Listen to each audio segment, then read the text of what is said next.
it with these lines, otherwise I'd have been in deep doo-doo. So again, please bear it in mind when you're trying to look at that holistic picture. Try and remove the risk factors. So the risk factors are the friction. How many ladies, I won't say men, but how many ladies have gone out on a Friday night in the nice high heels? It's funny, everybody's real tall on a Friday night when they go out, aren't they? Friday night they go out in the high heels, and then at the end of the night, oh, they're all back to my size. Well, where are you gone? So why is that? Because they've gone out in the new shoes, blisters on the back of the heels, blister D roofs, all of a sudden you're in agony, aren't you?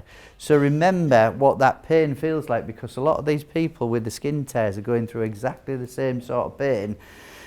Blunt trauma, we talked about slips, trips and falls. Try and remove the hazards depending on the environment that you're working in, whether it's community. How many times do you go into a patient's house in the community and they've been collectors?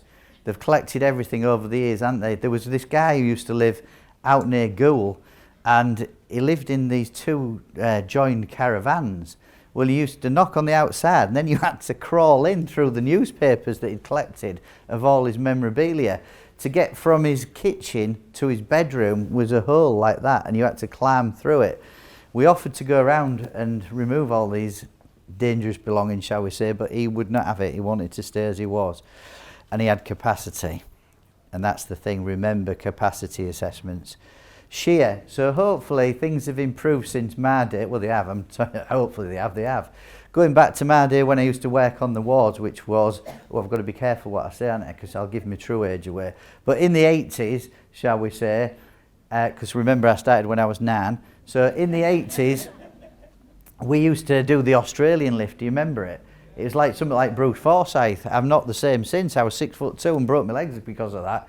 So please, hopefully we've got equipment in place now that will reduce the risk of patients being dragged along the bed. I'm not suggesting the Australian lift did that. I'm suggesting the Australian lift nearly killed all nurses. But we've got equipment that can take away that risk to us, the risk to the patient now, repositioning pieces of equipment, etc., etc.